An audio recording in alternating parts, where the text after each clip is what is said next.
Mythics, how are we all? Hopefully we're doing well on this windy and cold morning. That's if you're in the UK. In fact, I've just looked out the window.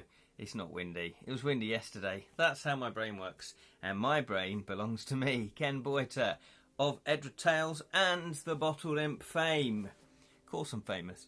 Alongside Grockle Snook, we have co-created with Julian the Bottled Imp YouTube channel. Go check it out. It's over 450 episodes of fantasy goodness. Fantasy board game reviews, fantasy book reviews, and fantasy film reviews. And a few other episodes thrown in there just for good measure. But also, if you can't get enough of the good tubes, the meaty tubes, the YouTubes, then we do have an Edra Tales YouTube channel as well. Not so many episodes there, and basically what I do is, because my time is very, very limited nowadays, I basically record these live streams, put them on Twitch, and also then export them to YouTube, because some people might want to watch them on YouTube instead. So if you do want to check it out, check it out. So thank you very much. It looks like we've got a few more followers, so thank you very much for Callow Monkey. Thank you for following. Really do appreciate that. It does help with all the algorithms and all of that, and hopefully you're following because you enjoy what I'm doing, me and old Grox. So today is Edra Scrolls. It's Saturday. It is about 10 o'clock. I'm not too late actually today, so that was pretty good. It's about 10 o'clock UK time, and this show is all about fantasy. It's all about your creative projects. It's about my creative projects. It's about creativity in general, and we do kind of sometimes ramble away. That's in the title, so you can't sue me. Ramble onto other subjects, but it's all good-natured and good fun. So if you do want to leave a comment, please do. I think we've got a few people watching.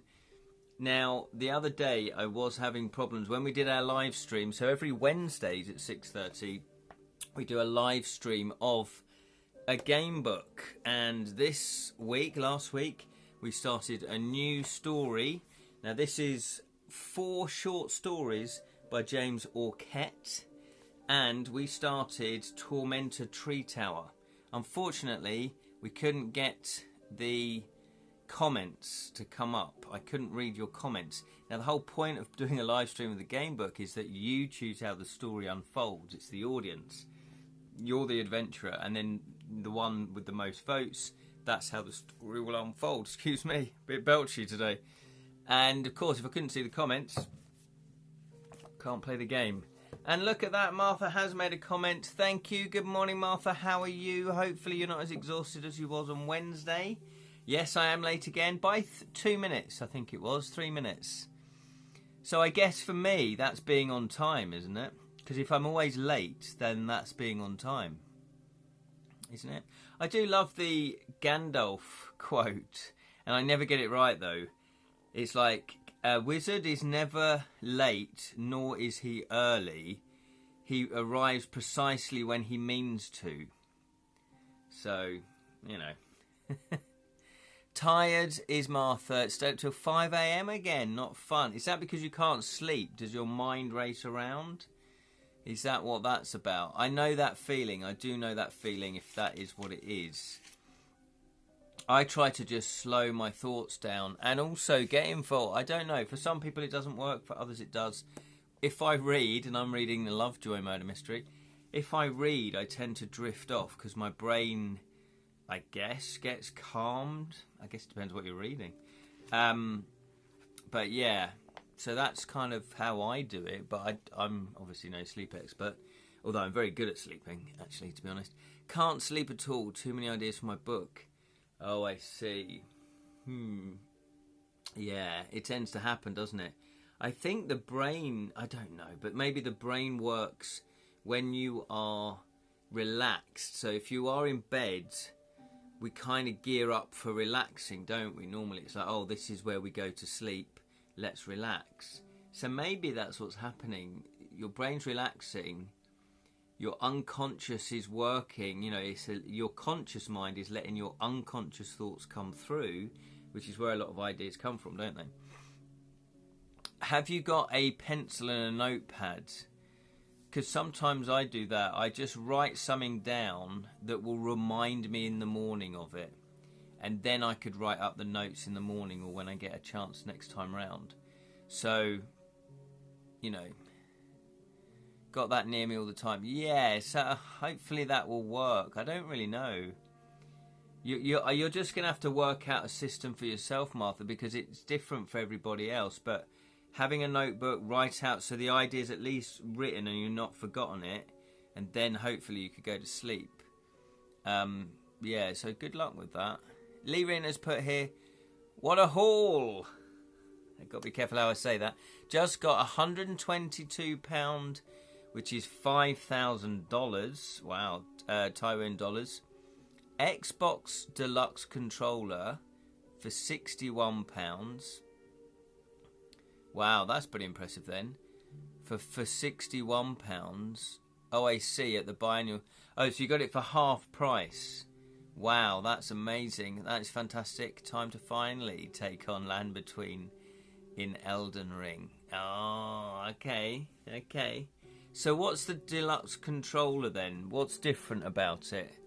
Because this is my bog standard Xbox controller. What's so amazing about it? Because I'm one of these people that I guess I am a casual video gamer. I don't play games as hardcore as you probably do, Lirin. So is it just more comfortable? Is there extra buttons? Does it let you cheat in the games? That'd be good, wouldn't it? Like the cheat controller. How's Loquacious doing? He's doing all right. Yes, so let me know what the Xbox controller is. So how is anybody, have you been doing any creative work this week? Have you been, anybody, how's your projects coming along, Martha? And Lirin, have you swung any axes or swords around your head? That tends to be one of your sort of weekly things that you do, which is fantastic. Yeah, so what have I been up to? I've been up to a few things, as you can imagine, because like all of us, we do find it fairly difficult to stick to one project.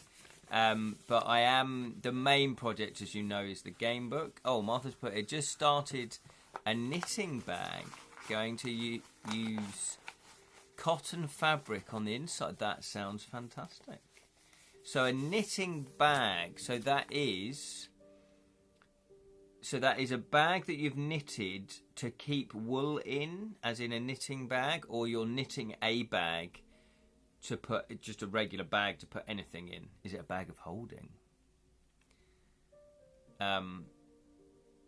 Because I quite like the idea of knitting a bag to then keep wool in that the bag is made out of. I quite like that idea. Lirin is put, there are 4 extra pedals. Oh, okay, on the handlebars. So it's these. Okay. You can map extra commands on. Oh, I see. You can attach certain things onto certain buttons. I'm going to map them on the direction buttons, up, down, left, right, so I can switch weapons and run at the same time, as opposed to have to stop moving, switch weapons, buying life-saving split seconds in boss fights. Oh, okay, with Behemoth. So basically you can swap weapons on the run without losing any time and without sort of giving the enemy extra time to hit you. Sounds cool. Sounds cool. Martha's put a kind of like a medieval pouch. Oh, a belt pouch. The yarn is cotton. Oh, I like that. So it's, yeah, like you keep your money in. Lovely. That's good. See, it's great. It's great when you create your own stuff, isn't it? And it's one of those things that it just gives you joy, and a little bit of disappointment as well. I'm sure we've all been there. So I keep showing this because I'm actually quite proud of it now. I actually quite like my goblin. I think I'm going to call him Skeg. Skeg the Goblin. And,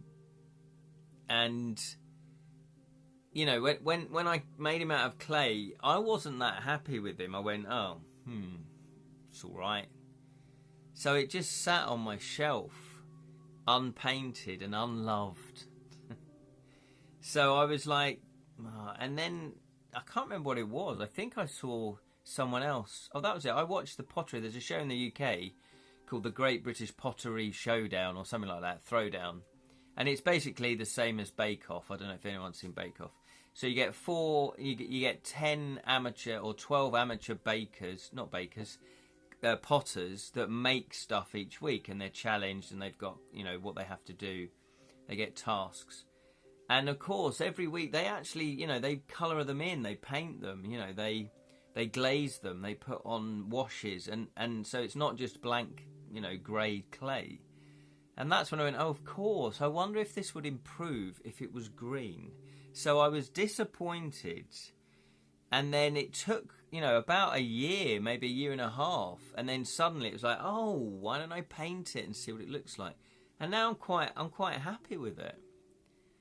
So it's a whole interesting process, the creative process. And it's actually now led me to think, yeah, I'm going to do more of these. I want to do more of these. And I'm going to do a series of goblin heads, basically. You know, and I'll put hats on them. You know, I'll do little attachments. I might even, if I get brave enough and I get good enough, might make a full body goblin, which would be quite cute. So there we go. So Martha says they're not knitting from any pattern. This is mostly use up my yarn, and the goblin is cute. Oh, thank you, Martha. That's very cool.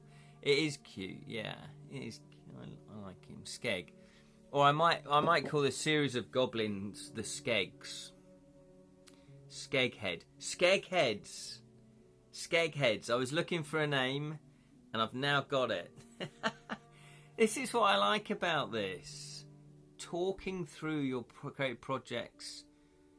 You know, we can help each other. So just me saying this has now led me to call the series of little clay goblin heads Skegheads. Brilliant. But I love the fact that you've just gone, do you know what? I've got this yarn, I've got this wool left. What can I do with it? And then you've gone, I know, make a coin pouch. And you don't, I guess it's relatively simple. I've never really done knitting before. So, yeah, so maybe you don't need a pattern. Yeah, fantastic.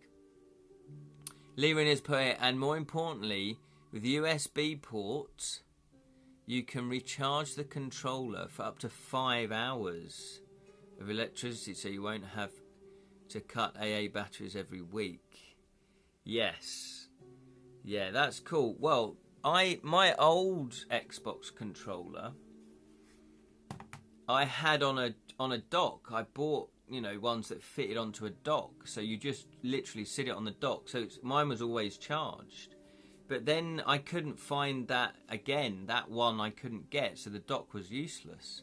So I had to buy a new one that just takes regular batteries, 2 AA batteries.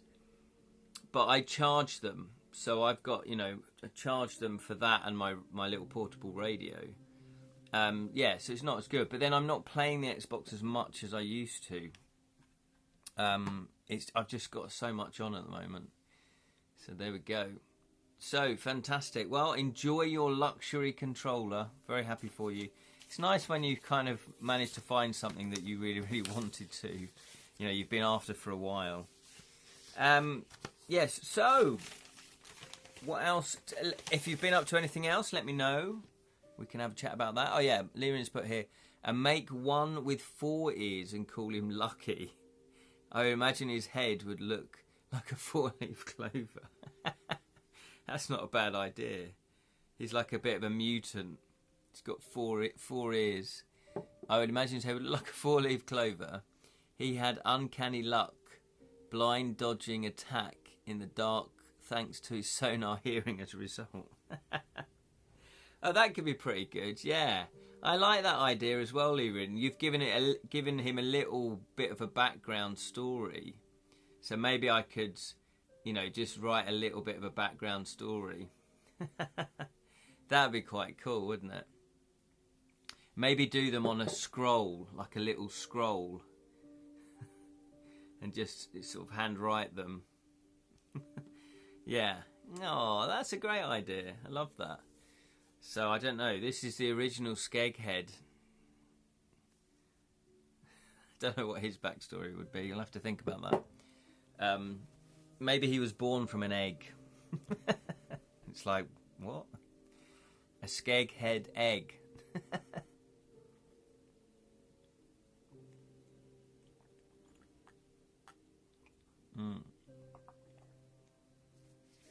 Okay, so as you can imagine, although I've got loads of projects on the go ordinarily, I've been concentrating on To Kill a Thief, my Devilish Dilemmas game book, an Edra Tales game book. It kickstarted, it was very successful, so it's very, so I'm very grateful for that, but now I have to write it. So each week I've been writing new entries. Martha's put here, attempted to make a game book where the reader is a fugitive and on the run. Yeah, I think that crossed my mind as well. Because I'm thinking about, well, what's the next game book? That's a good scenario, Martha, obviously, because you can, on the run adds a bit of excitement right from the beginning. And you could also have it where maybe you've been, I guess it is like The Fugitive, isn't it? You've been framed for something and you're on the run. Or you genuinely have done something, something criminal and you are on the run.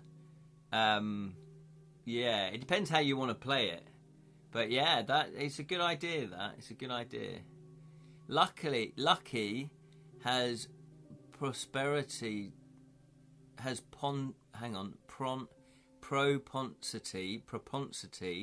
Lucky has propensity to charge high bills for his job and flaunt the luxury chocolate and mead and silver encrusted dice he buys as a hobby from his successful jobs. Who's that? This goblin? Or the four-leaf clover one? Yeah. So, of course, because if he's lucky, then I guess he can to charge for his high bills for his jobs. Unless he's a gambler, he goes in and he just seems to win wherever he goes, and that's how he gets his luxury chocolate and mead and silver encrusted dice. And the 6 on his dice are custom engraved 4-leaf lucky clovers. Yeah, exactly. Yeah, because the pips on the dice could be diamonds, little diamonds. I like that, Liren. That's great. But yeah, fugitive, that's always a good plot scenario, isn't it? You got a lot of scope with that.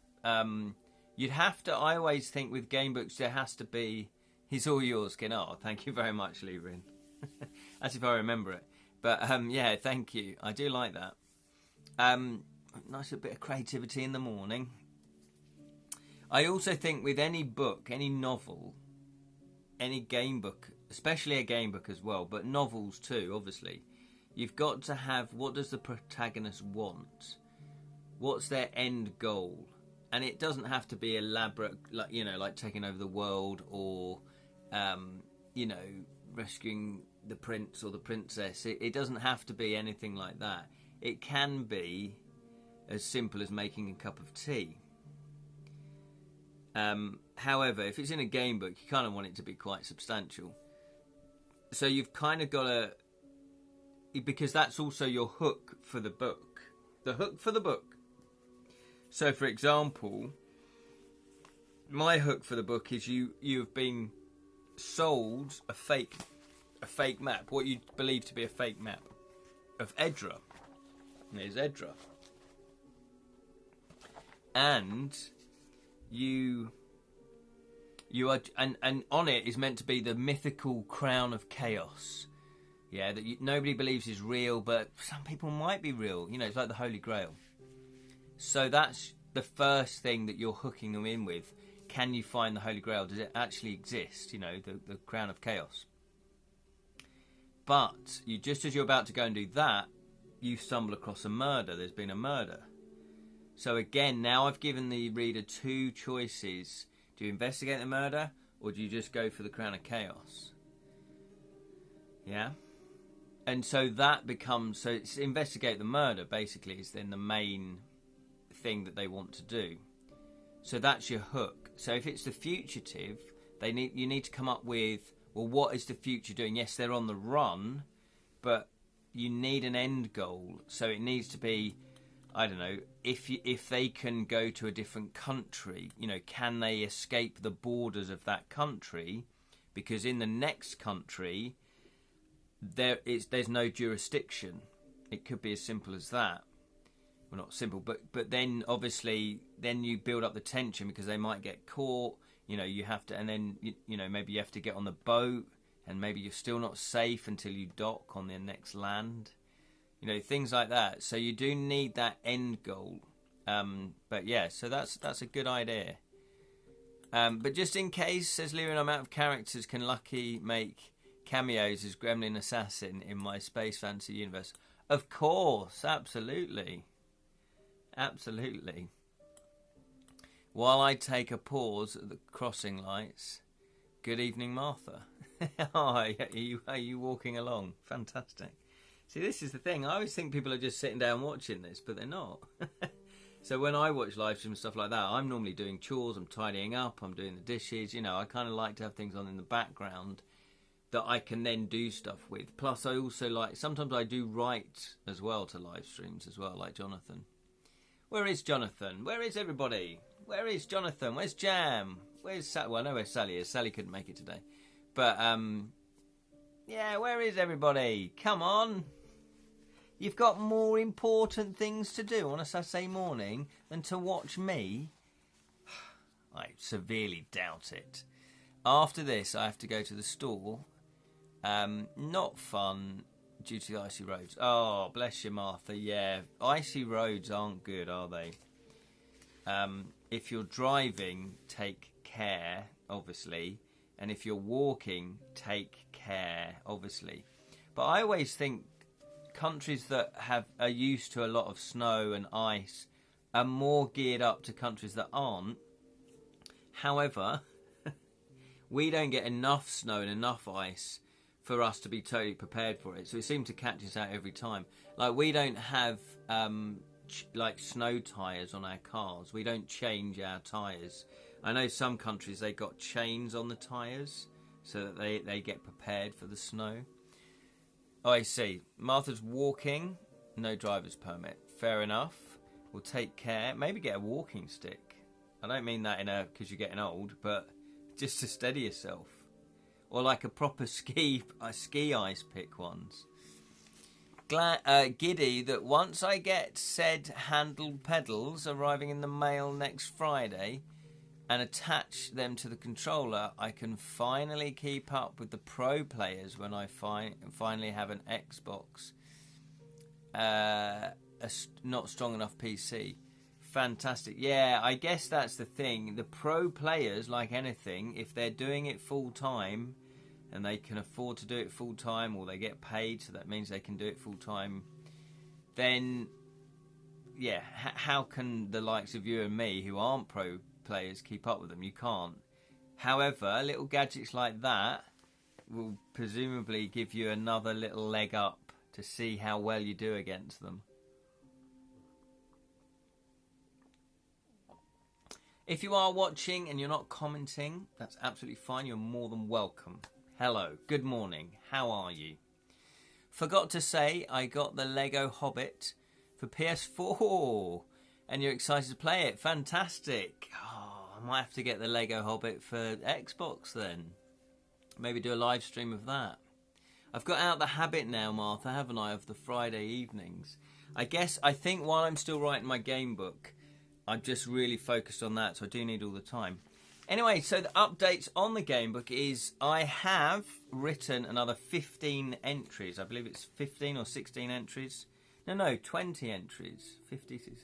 21 entries. I've written another 21 entries. And I've now written 171 entries of roughly 400 entries. So I'm almost halfway. So I am behind on my target. I did want to finish the first draft, so writing all of the 400 for by the end of January. I'm not going to hit that target. I've had one of these weeks where everything else seemed to just get in the way, which is really frustrating if you're writing and you're not a writer full time. You know, you can't afford just to sit and write all day. I have to fit it around some other things. So I do have to always check myself. And again, this is when you do creative projects. If you're not a full-time artist or a full-time, animator or full-time comic book creator or whatever it is that you create, if you're not full-time, do not beat yourself up about your progress, because you are having to juggle several things at once, and that is always difficult for creative people. It is for me, because you have to suddenly get in the zone. Okay, I was just doing the dishes, or I was doing, work for someone else, and then it's like, right, now I've got 2 hours.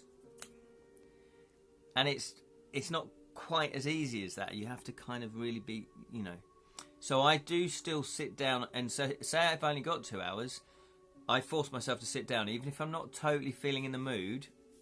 And then what I do is I reread a little bit beforehand, and then I just try and write it, especially if it's a first draft. Remember, first drafts can be terrible, all right?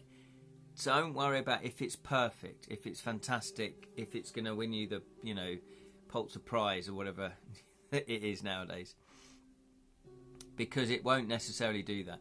Don't worry if it's good or bad. Just be neutral to it, because the main thing is it's out on the page. Once you've completed the first draft, then you can go in and polish it up. You can reread it. But I would recommend giving it 2 or 3 weeks before you start doing that, because you're still too close to it. And then when you go back to it after 2 or 3 weeks, you'll be fresh eyes, and you'll be going, oh, okay, maybe it's not as bad as I thought it was. Or, yeah, no, it is as bad as I thought it was. But don't be downhearted about it. Don't be disappointed. Be neutral. Just go in and go, right, I need to correct that. I need to, maybe I could describe that better. Maybe I could do that. That's where your polishing comes in. That's why a lot of people say the real writing begins on the second draft onwards. So I am literally just sitting down, even if I'm not totally in the mood, and I'm writing, And again, don't be too hard, because I've been trying to set targets of 10 to 20 entries each day. I've not hit that most days of last week. The week before was much better. I did 10 entries every day. But I didn't beat myself up about it, because I thought, no, as long as I do 1 entry, let's say, as long as there's something there, brilliant. And if you don't have a day where you can't find time to write, again, do not beat yourself up about it. You are in that situation. It's not necessarily your fault. So do what you can. Now, I am trying to hit the target as best I can, but I know I'm not going to hit my own self-imposed target of January. I do have until May before the backers of the Kickstarter will get a bit like, okay, where's my game book? You said May 2025. So I'm still on target for that, but it's going to be tighter than I wanted it to be. But I've also built in a bit of leeway as well. So that said, I'm on 171. I think I already said that. 171. Here's my flowchart. 171 entries. And it is very satisfying planning it all out. So I've plotted out all of the entries and then fleshing it all out now. And it's quite satisfying the way that it's weaving. Good morning, Jonathan. How are you, sir? I had someone asking for an update on Shakespeare's on Kickstarter. Oh, I see. What, just now? Fantastic. So how is it all going? Because you're doing pretty well on that now, aren't you? You're now focused on that. Martha's put, I've missed a few comments there. Lego Hobbit. Enjoy that, Martha. I'm tempted to get that, actually. Wallace and Gromit is still adorable since their last adventure in 2009. That penguin burglar, yeah, it was Darsley as he was in the wrong trousers. Absolutely agree, Lirin. Every single one of Wallace and Gromit has been amazing, and I think it's mainly because A, they're very, very talented people. B, there's love. Things made with love. Don't know. We've just got an instinct for it as humans, that something's been made with love, and that just makes something glow. Martha has put, how about a goblin named Bobbin Woods? Oh, I like that.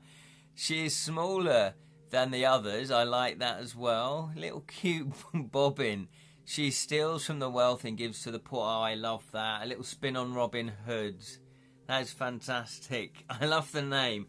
Go with that. Write that story, Martha. That's amazing. Maybe I could put Bob into the Goblin Head collection. For those of you who just joined us, I was looking for a name. I'm hopefully going to do a series of these little goblin heads, and hopefully they'll get better. I'm quite happy with this one, but it's very basic. And I wanted a series to call them, like pop heads or something like that. And I came across, and I thought skeg heads. So I thought he could be called Skeg, and then I went, oh no, what about Skeg Heads? That's a great title for the series. So he's a Skeg Head. Skeg Heads. Maybe that Skeg is a group of goblins, like a clan of goblins, like the Smurfs, basically. Leerin's put, how about to Martha this? How about giving a pug called Big Josh? I'll give her a pug who faithfully followed her ever since she was... Oh, I like that as well. She won a pipe caught to staff duel atop a sewer drain pipe after she graciously picks him up and fixes... Oh, that is fantastic. Look at this, live creativity. Jonathan here has put Wallace and Gromit. Yeah, Vengeance Most Fell has got 100% rating. I'm not surprised. It was beautiful. So much love and care go into this. Nick Park, who created it all, he was the genius behind it. Still behind it. He loved it. He loves those. What's the other one he does that I really love? Comfort. Oh, what is the other one? Creature Comforts. Creature Comforts. Check that out. If you've never seen them, they're really good as well. Skeg Heads from Skegness. Yeah, they could have like a real... in their past family tree, they could it all descends from Skegness. Yeah, and thought of Skegness. Brilliant. Skeg heads from Skegness. Okay, we're gaining momentum on a lot of things now. There's a lot of good ideas coming out about different projects. I love that. Skegs from Skegness. Well deserved rating. It was good. Yes. Says Lee Rin. Good morning, John.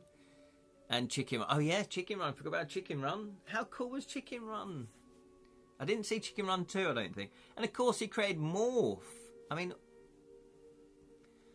he's sort of like the Ian Livingstone and Steve Jackson of the animation world. Because I said to Ian Livingstone, I said, I told him stuff he already knew because it was his life. But I'm always blown away by this. To come up with a series of fighting fantasy books is one thing. That's a remarkable achievement. To come up with Games Workshop is, again, a remarkable achievement. To come up with Warhammer and Warhammer 40k is a remarkable achievement.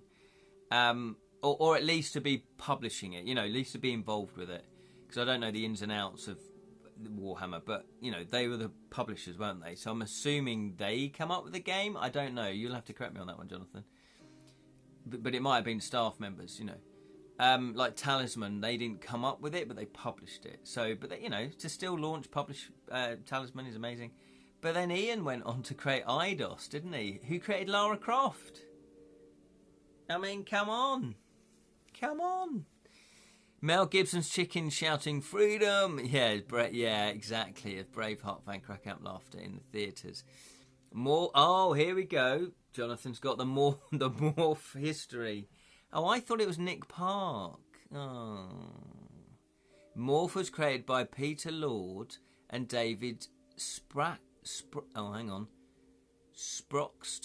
Oh, I like that name though. I can't pronounce it, but I like it. Sproxton, who founded Aardman Animation, who made Wallace and Gromit. Oh, see, now I've always thought that Nick Park started Aardman. So Nick Park was like an employee, an apprentice, and then doesn't he own Aardman now? No, they did not create Warhammer or Lara Croft. Oh, so hang on, who created Warhammer? So they just published it. Hang on. This is all news to me. You're shattering my facts. Well, Ian didn't correct me on that Lara Croft one. He's a cheeky monkey, isn't he? Who created Warhammer then? As in, it might not have been them that created it, but they were the ones that published it with Games Workshop. I'm right with that, aren't I? Yeah. Okay. I'm sure Jonathan's tapping away. Why does this buffoon always tell us wrong things? Okay, here we go. This is fact. Jonathan's got it. He's on the case. Warhammer was created by Brian Ansell, Rick Priestley, and Richard Halliway. Lara Croft was created by Core Design, who... Oh, I just bought. Right. Okay, so bit of shenanigans there.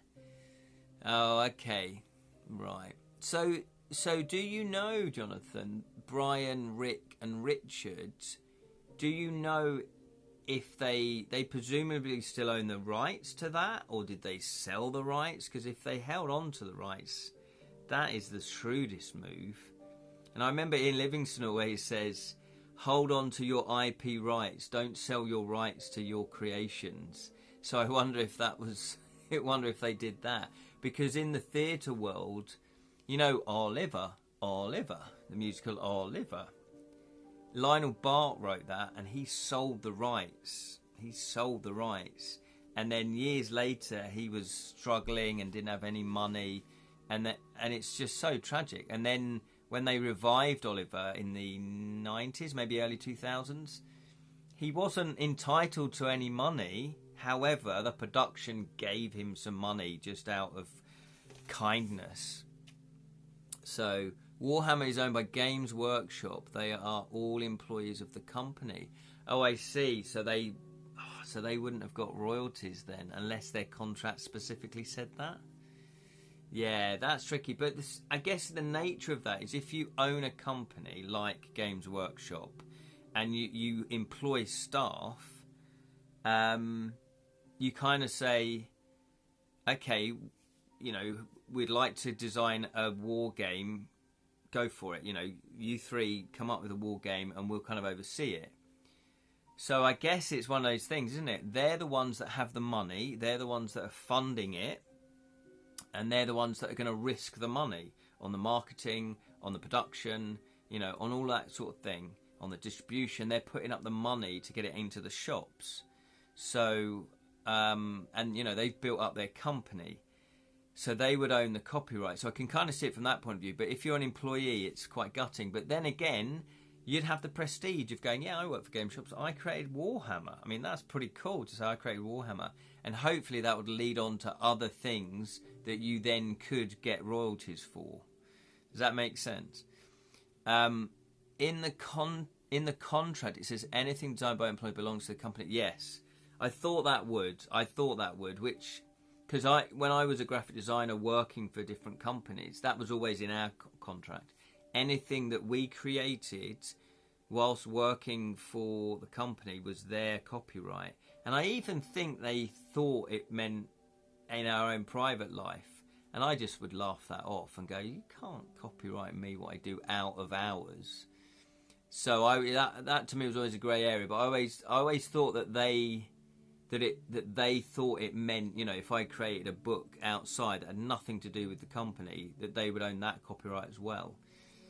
But, you know, Rick Priestley was a director of... Oh, I see, before he left. Okay, so So I shouldn't feel too sorry for them then, because he's obviously made good money. But yeah, and has the prestige of being, wow, I was one of the co-creators of Warhammer. I mean, that's an amazing achievement. But that does lead me on to...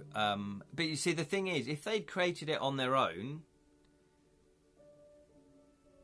Kickstarter wasn't around back then, so you needed a company to do it. So would Games Workshop have taken it on? See, and pitching would probably be a lot harder then, because there wasn't that many companies that were doing this sort of thing. So the game probably wouldn't have existed if it wasn't for Games Workshop commissioning it and saying, yeah, we want to do it.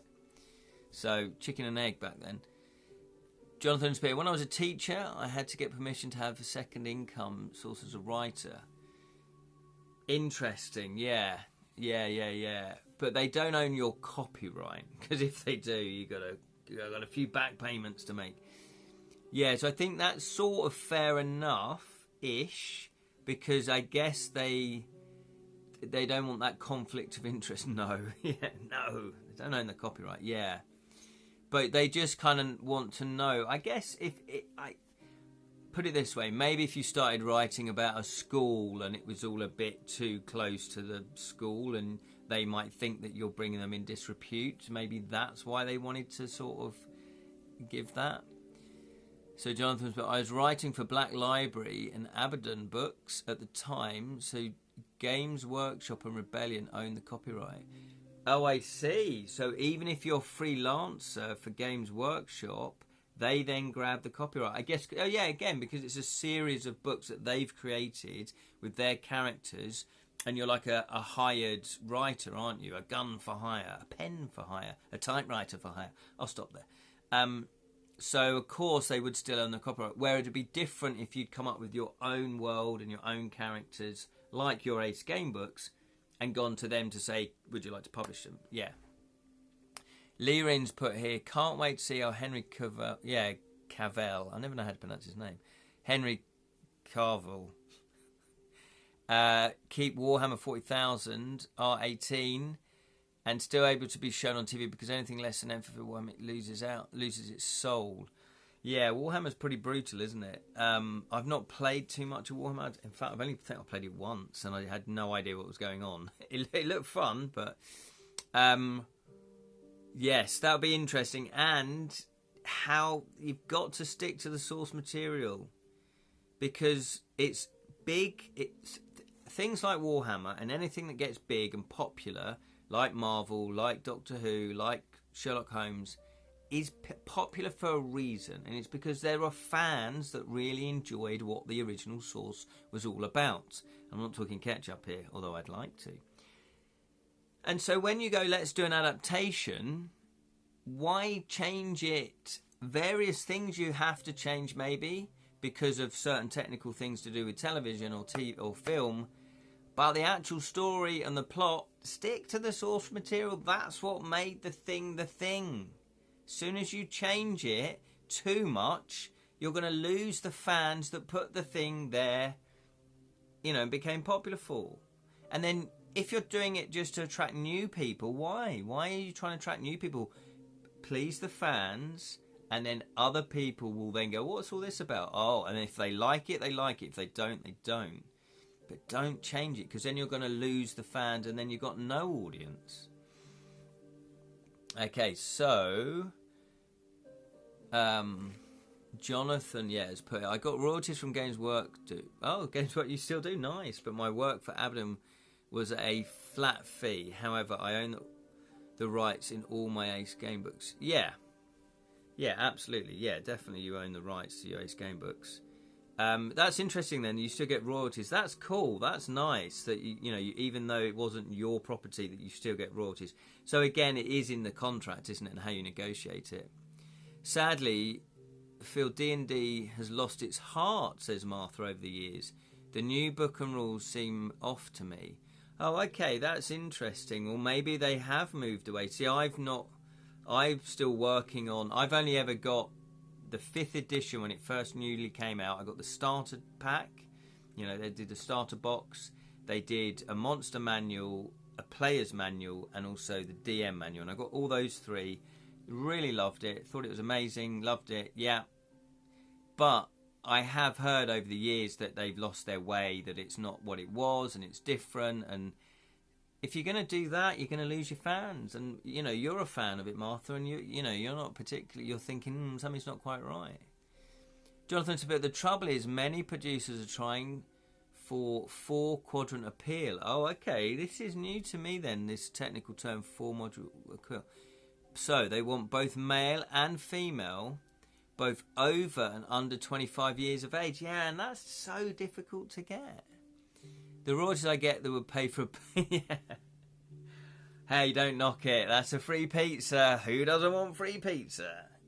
You love pizza, you little monkey. He's not a monkey, he's an imp. I just mess with his mind. Yeah, so Martha was a fan. Now you're Pathfinder. Exactly. And I think I played Pathfinder once, and I did enjoy it. But I just haven't got time to play it. But Pathfinder then haven't changed, so they're keeping their fans. Lyrian's put it, and now each rulebook costs an arm and a leg, physically or digitally enough. Sometimes with rival games workshop in expenses. Yeah, that's not good. I can understand physical books being expensive up to a point because there's a lot that goes into it. Well, the publishing, the actual physicality of printing it out, plus shipping it to people. So I get that. But also there is, for the digital as well, though, they've got all the artists, they've paid the artists, it probably does cost a lot of money to make. However, if you've got such a big fan base, surely then the price could go down a bit, Jonathan has put, that's how I look at it. The royalties these days. Oh, I see. Yeah, it's a pizza. Yeah. Don't knock a pizza. Free pizza. But also, it's like me with my games. I'm trying to get more games published. Because if you earn, say, I guess it diminishes each year, but let's say you earn 500, 600, £1,000 from 20 books or 20 board games that are out there, then that's 20 grand, so, don't knock it. It's that kind of thing. Any money that you've already done the work for, but it's still paying, is good, isn't it? Surely. True. I will never buy a book from them again or any of their products. Oh, look, you see, Martha, you've been a fan, but now you're just turned off from them, and that's the shame. That's what they're going to find. That loads of fans, hardcore fans that really loved it, that maybe have been playing it for years, they're going to lose them. I do want to go back to Jonathan's 4 quadrant thing. That's really interesting. Big Josh is really all yours. Here's my late Christmas present for you to help Bobbin and her on her pressure ventures. Yeah, oh, that's fantastic. I love that idea. Little Bobbin Goblin. The Bobbin the Goblin. Exactly, says Jonathan. Right. I do have some exciting news, by the way, and I had meant to do this a lot earlier, but we've been rambling, we've been talking about stuff. Oh, full quadrant. Been playing D&D since 2017. Yeah, so you've been playing it for a good number of years.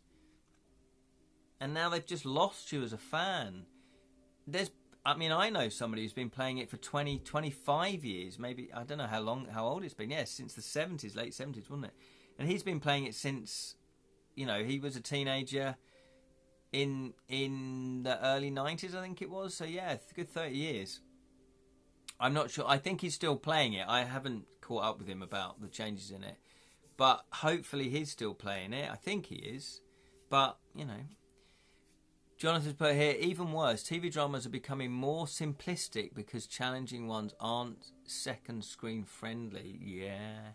Meaning people don't concentrate as hard because they're on their phones. Yeah, absolutely. Absolutely. That is the curse of the phone. Life was better without mobile phones, surely. Surely. You try telling me that when I've broken down on the M4. Yeah, that's a problem as well. People's attention spans, concentration...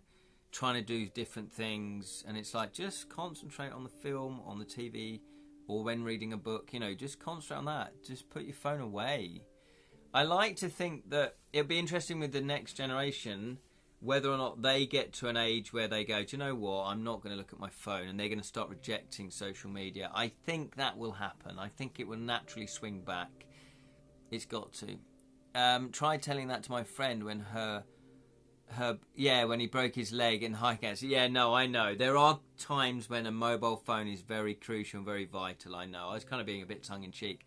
However, being glued to it is not good. It's not good for your soul, basically. What I was going to say, those 4 things, trying to appeal to both male and female, over 25 and under 25. That is a demographic that is nigh on impossible. It can happen, you can do it, but it's tricky. I think it's best to pick your audience. Who am I appealing to here? Is it males? Is it females? there is crossover. Don't get me wrong, of course there's crossover. But there are certain genres where a male will be naturally attracted to and a female will be a bit more naturally attracted to. But there are crossovers. There's always exceptions. Equally, if you're over 25, you're going to find different things appealing to under 25 and vice versa. So, you know, if you're under 25 and you're creating a garden program, you know, do people under 25 watch gardening programs? There's going to be a certain percentage, but it's not going to be your main target audience. You know, think about it. My son already consciously has less screen time because he's aware how bad it is for them. Brilliant. Exactly. Good. They're cottoning on. They're cottoning on. I mean, it is. It's like anything. It's like anything. It's up to the person using it. I love chocolate. I could sit and eat chocolate all day. In fact, I have done an Alan Partridge before where you just binge chocolate and you're sitting there afterwards slowly regretting your decision with a big Toblerone. But I know that it's surely everything in moderation. You know, I like looking at Facebook. Yeah, I like, you know, looking at the news online, texting people, all of that. However, if it's interrupting my real life, it's not good for me, is it? I'm not glued to my phone, says Martha, old one with no apps on it. Oh, fantastic, Martha. Yeah, I'm tempted to just get one like that. But, you know, I do live streams. Leaving has put here, the rudest folks are family who make a token effort to watch a show that you like, start using the phone, and as soon as they start losing interest, then call the entire movie garbage when they only watch 30 seconds. Yeah, 30% of it. Yeah, absolutely. Absolutely. There's no accounting for people. Yeah, no, exactly. Have they given it a fair crack of the whip, as they say? Jonathan has put here, horror film directors get it right. They know how to target their audience and appeal to them. There are some of the most profitable movies in Hollywood, low budget, high returns. Absolutely, yeah, I've thought that as well. What is exactly? What are the when you're creating genre stuff, what are the traits of that genre, and can you twist them a little bit? People go to see horror films because they love horror and they know kind of what they're going to get, but they want something a little bit different. But if it's too far different, they're going to be put off by it. And it's the same for all genres. You want the same, but you want it slightly different. You know, if you want a lovable rogue who's an antique stealer, you want Lovejoy. This is book 2. I'm loving it. I'm halfway through it already. It's pretty similar to book 1. You know, there's a little shenanigans going on. He's a little bit dodgy. There's something he needs to do. Yeah, but I don't mind because it's a different plot. It's different stories. It's a format, but, you know, I know what I want. And I want Lovejoy. A gritty Lovejoy who isn't afraid to get into pretty serious scrapes, actually, to be honest, in the books. Anyway, Martha's put, I agree with that one. When a friend showed me a movie, I watched it and told her that after I didn't like the movie, since it wasn't for me, but I gave it a fair watch. Yeah, no, that is perfect. Exactly. There's stuff I've watched and gone, yeah, it's not for me, but I can tell it's good. Are there sexy antique shenanigans? Jonathan, my friend, this will open your eyes. He is he's a womanizer. Yeah. He has like different women all the time. And his behaviour isn't quite as friendly in the books as it is in the TV show. But it is good fun. Honestly, book 1 was an eye-opener. The first 3 pages, you're like, what the hell's going on here, Lovejoy? I'm not going to say it because I don't really want to spoil it. But there are sexy... Yeah, yes is the answer to that. On that matter, Alien Romulus strikes a beautiful, precise, sweet spot that simultaneously keeps the attention of newcomers and respects others. Like, yeah, exactly. If you can do that, that's a good thing. That's why you need a hook. And Jonathan knows this about writing. Martha knows this, you know. You need that hook. You do need a hook to get you engaged. And that's been the same all through writing and filmmaking and all of that. But you do need to try and keep that interest. So when I'm writing my game book, as I say, Jonathan, I've written 171 entries now. I wrote 21 entries in a week, which I was a bit disappointed with. However, I'm not writing it full time. So I'm nearly there. I aim, hopefully, if I can write up to 200 entries by the end of today, then I'll be halfway there. Then I'd be very happy, because then I've got a week left. You know, but I'm trying to finish mid-February now. That's my new deadline. Romance movies aren't for me at all. Yeah, exactly. Some things just aren't for people, and that's where you've got to recognise it. Like, I'm not a massive fan of Elton John's songs. I don't really get it. I don't know why they're so popular. Well, no, actually, I do know why they're so popular, because they are solid, good pop songs, but they're not for me. So I'm not the right person to review them, because I just go, yeah, I think they're not for me. They're a bit rubbish, a bit poppy. Yeah. However, millions of people worldwide love his songs, and I can see why, though. He's definitely talented. They're good, solid pop songs. So that's what people have to take into account. If they leave negative reviews, have they given it a fair crack of the whip? Good example was, I played Dead of Winter with some friends yesterday, and it was a 5-player game, so the maximum players, and it's a zombie apocalypse survival game. I'm not 100%, and there was one player, I don't think she particularly liked the theme, but, you know, she went along with it. But she's not used to it. It's a complex game, Dead of Winter. Yeah, there's a lot to remember. Well, it's not that complex, but there's a lot to remember. So it is complex, if you see what I mean. But she's not used to playing those types of games, and she wouldn't naturally gravitate it. If she'd seen it on the shelf, she would have looked at it and gone, whoa, no, it's too complicated for me. She likes lighter, quicker games that only take 20 minutes, half an hour, maybe 40 minutes to play. You know, Dead of Winter takes at least 2 hours, you know. So, but she, you know, fantastically, she didn't just, you know, go off and like leave us mid-game, which might have ruined the game. She carried on playing. She did get involved. She was trying to do her best, you know. So, but she just said, yeah, it wasn't really for me. But, you know, you guys enjoyed it. So, and that is definitely how to approach it. On that note, I really should finish To Kill a Mockingbird in the next 24 hours. It'll be the 3rd time. Shame on me, 43 years old. I finished the original book before the movie. First 2 being Hobbit and Da Vinci Code. Oh, fantastic. Yes, To Kill a Mockingbird. Well, Leaving, I wouldn't feel too bad. I've never read it or never seen it. I don't think. No, I don't think I've seen it. I've seen 12 Angry Men. That was the other one that I wanted to see that I hadn't seen. But yeah, that's on my list, though, To Kill a Mockingbird. Because apparently it's pretty good. Anyway, do you want some groundbreaking, fantastic, amazing news? I am now at liberty to talk about this project that I couldn't talk about for about a year and a half. Yes, says Martha. Okay, so Kedrick and myself have got a new game coming out this year. Hurrah! So hot off the heels of The Crooked Crown, we've got another game being published. Now, it's not connected to The Crooked Crown. It's not in that universe.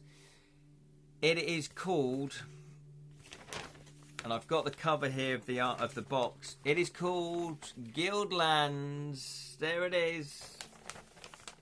There it is. Here's the cover. Here's the box art. Here's the box art. There we go. Do you like the box art? Please say yes.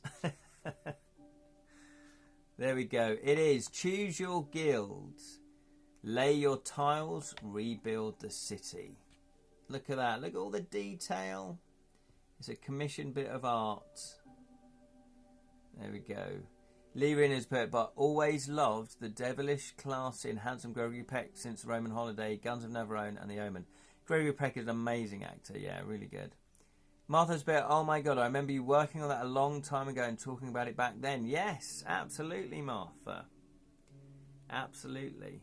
Now, the thing is, the reason why I couldn't really talk about it is that we got it signed. We got it signed by the same publisher as The Crooked Crown, which is Outset Media and Cheatwell Games.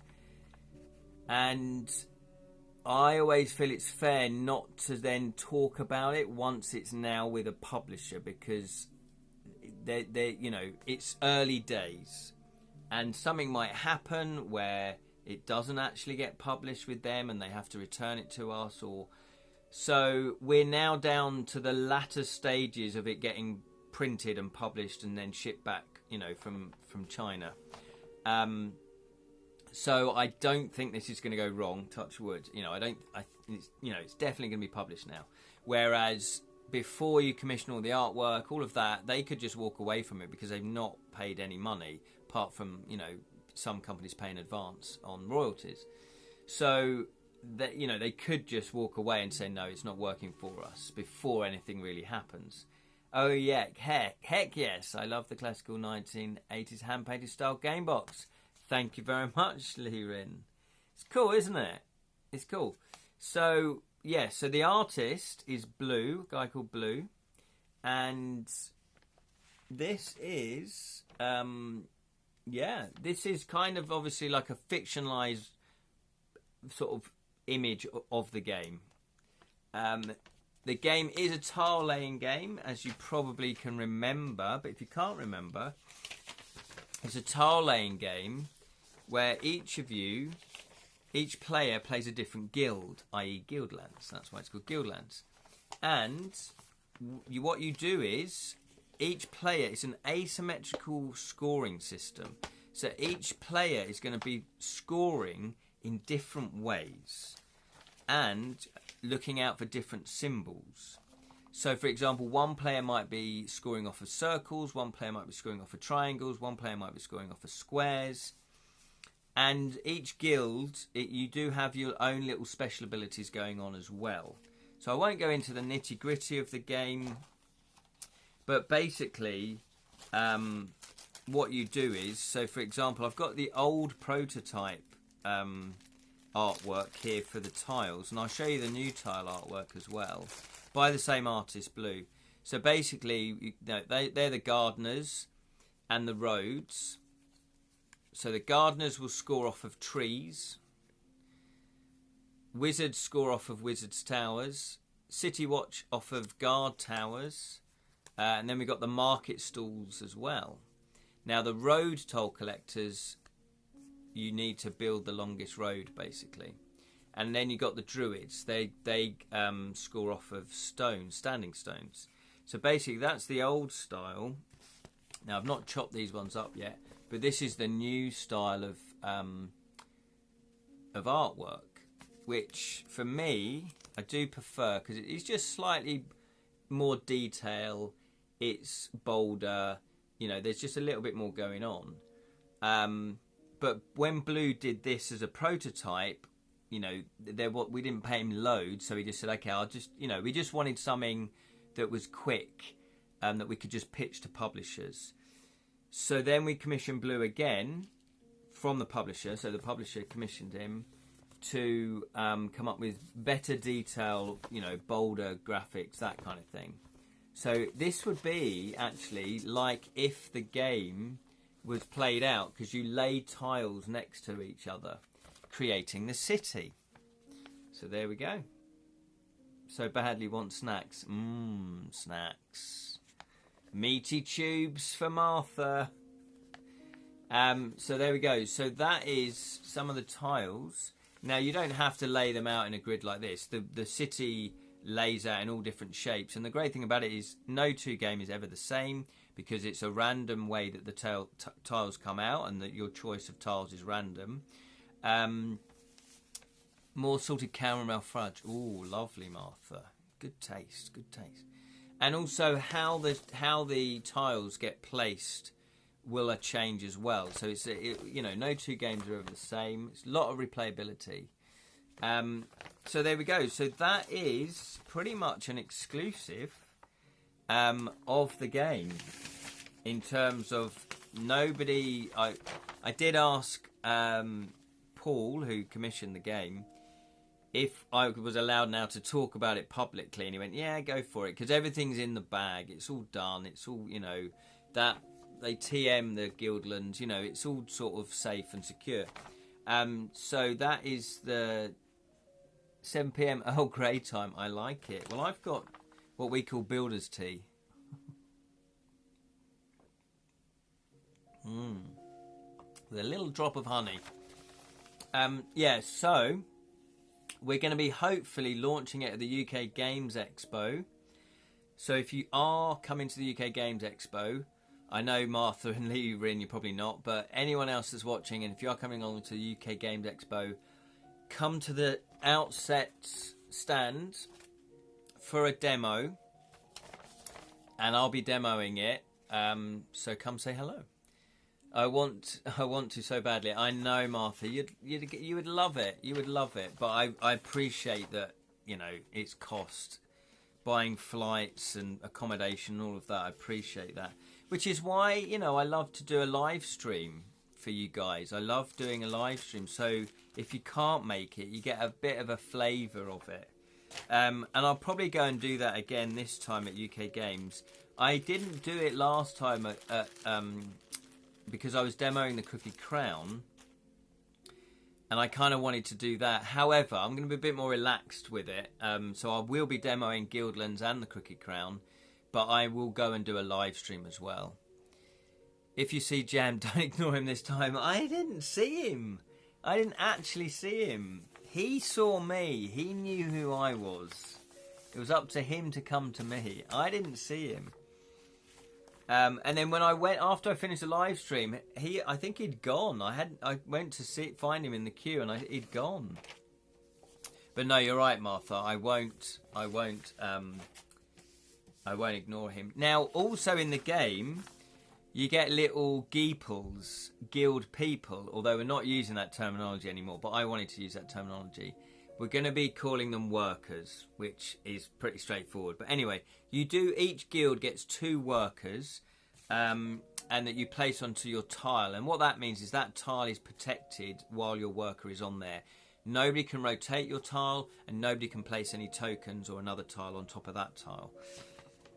So Mark, the graphic designer, who does a really good job, has come up with, this is the City Watch geeple, or worker, and I think it's slightly changed. Has it changed? Ever so slightly. This is like an early version that he did, which I think looks really cool.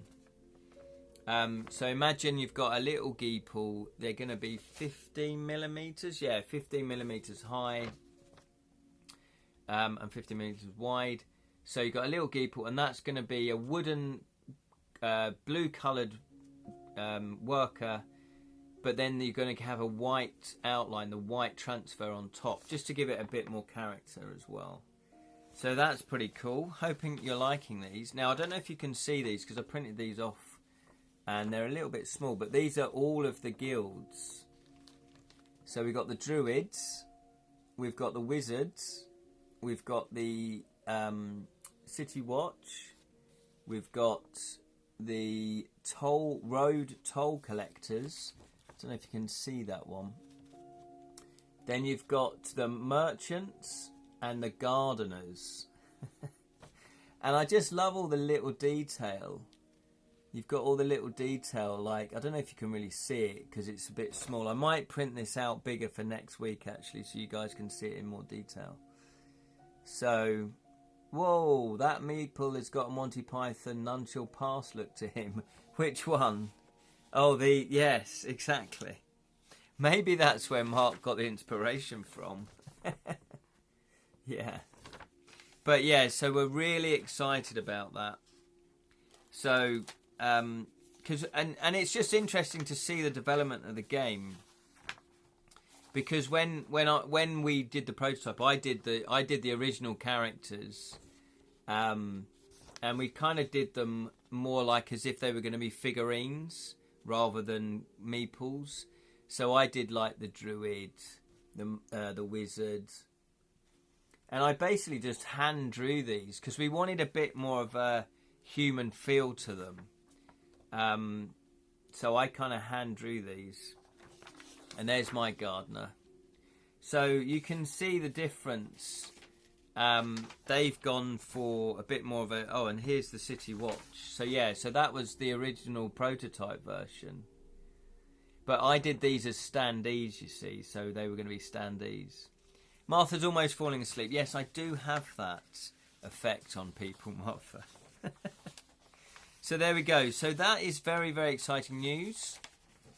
And believe you me, yes, it has been a long time coming. This game has been developed. Now, we did actually get it signed with a previous publisher who unfortunately couldn't publish it when we wanted to, so we took the rights back. But it was all very amicable. You know, there's no problem. I will be probably submitting stuff to them if I think my games are going to be suitable for them. So there's no hard feelings, and that's what I'm saying. Even if you've signed a contract, it doesn't always work out. Not necessarily for any horrible reason, just because it didn't work out. So it went into a bit of hiatus for a little bit, and then Kedrick and I said, right, let's pitch it again to other companies, see if we've got any interest. And we did have a lot of interest from various different companies. So it's nice that Outset Media and Cheatwell have picked this up. Couldn't be happier. So yeah, great news. There we go. I've been rambling now for an hour. Thank you, Martha. Oh, 1 hour 10. 1 hour 10, yes. He's got a shrubbery tool with him. Yeah. With a herring, he shall pass. Exactly. Maybe subconsciously we've been tapping into Monty Python. You are quite right, Martha. I've been rambling on for far too long now. So anyway, thank you for watching. I really appreciate that, and commenting and the banter. It's been great. It's good fun. So thank you, Jonathan. Thank you, Martha. Thank you, Lirin. And thank you to anyone else that's been watching and you haven't commented. Now, I don't know. If you don't comment, I can't see your name. Okay, just to let you know. So if you think I've been ignoring you, I haven't. I just don't know who you are. But thank you for watching. You're obviously more than welcome. Just to let you know, 6:30 p.m. UK time, we'll be doing another live stream of a game book. It's a continuation. It's part 2 of the Tormentor Tree Tower. Now, don't worry if you've not seen part 1. You can either see it on Twitch, you know, on the back catalogue of Twitch, the Edra Tales Twitch channel, or if you prefer to watch it on YouTube, you can go to the Edra Tales YouTube channel and see it there. And also, if you don't get time or you can't be bothered to watch it, I will give you a little summary. We normally do like a little catch-up of what happened in the previous session. So there you go. So that is 6:30 p.m. UK time this Wednesday. Check it out. And if you do want to buy this game book, thoroughly recommended. We're really enjoying it. We've already done Ripper Man, which is the first story. There's 4 stories. It's a game book. Each story is a game book where you choose how the story unfolds. There's a bit of combat in there as well. 4 stories of 100 entries each. So if you wanted a quick fix of a game book and you wanted a satisfying ending, I would recommend these. Check it out. You can buy it on Amazon. You might... Oh, yeah, I think it's Amazon, but I can't remember. Go to James Orkett. He might have a website. You might be able to buy it directly from the author. So there we go. Thanks so much. Happy Chinese. Oh, yes, exactly. It's the year of the snake.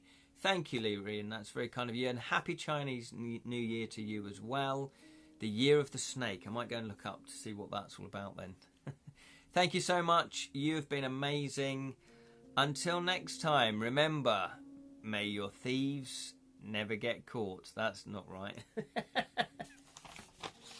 I was trying to do my little quote that I've got for my game book. May your thieving never get caught. That was slick. Gocklesnook's laughing at me. Take care. I'll see you soon. Nice one, guys. Bye.